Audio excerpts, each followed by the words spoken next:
பூனையோட கண்ணும் கேமராவும் கிட்டத்தட்ட ஒரே மாதிரி ஃபங்க்ஷன் ஆகும்னு சொன்னால் நம்புற மாதிரி இருக்கா? கிட்டத்தட்ட பார்த்திங்கன்னா ஒரே மாதிரி தான் ஃபங்க்ஷன் ஆகுது. அது எப்படின்னு பார்த்தீங்கன்னா, பூனையோட கண் வந்து பகல் டைமில் பார்க்கும்போது பார்த்திங்கன்னா அந்த கருவிழி வந்து ரொம்ப குட்டியாக இருக்கும்.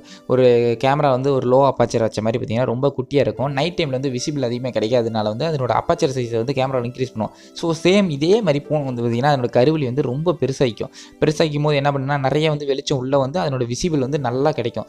ஸோ கேமராவும் இதுவும் பார்த்திங்கன்னா இப்படி தான் வந்து சேமாக ஒர்க் ஆகும்னு சொல்கிறேன். அதேமாதிரி வந்து பூனையோட கண்ணில் இன்னும் ஒரு சில விஷயம் இருக்குது. அது என்ன விஷயம்னு பார்த்தீங்கன்னா ஃபோட்டோ ரிசெப்டர்னு ஒரு விஷயம் இருக்குது. அதெல்லாம் என்ன பண்ண முடியும்னா ரேடியேஷனை வந்து கால்குலேஷன் பண்ணி அதோட இறை வந்து எவ்வளோ லாங்கில் இருந்தாலும் அது வந்து என்ன வேகத்தில் மூவ் ஆகிட்டு இருக்கு அப்படின்னு சொல்லி பார்த்தீங்கன்னா கணிக்க முடியும். டக்குன்னு ஒரு பொருள் வந்துச்சுன்னு வச்சுக்கோங்களேன், அது வந்து டக்குன்னு வந்து அதால் வந்து ரியாக்ட் பண்ண முடியும். அந்த அளவுக்கு பார்த்தீங்கன்னா ஒரு ஆப்ஷன் இருக்குது. தென் பார்த்தீங்கன்னா டைக்னோமெட்ரிக் சொல்லி இன்னொன்று இருக்குது. அதை பார்த்தீங்கன்னா ஒரு பூனைக்கு பார்த்தீங்கன்னா ரொம்ப ரேராக தான் இருக்கும். அது வந்து எல்லா பூனைக்கெல்லாம் இருக்காது.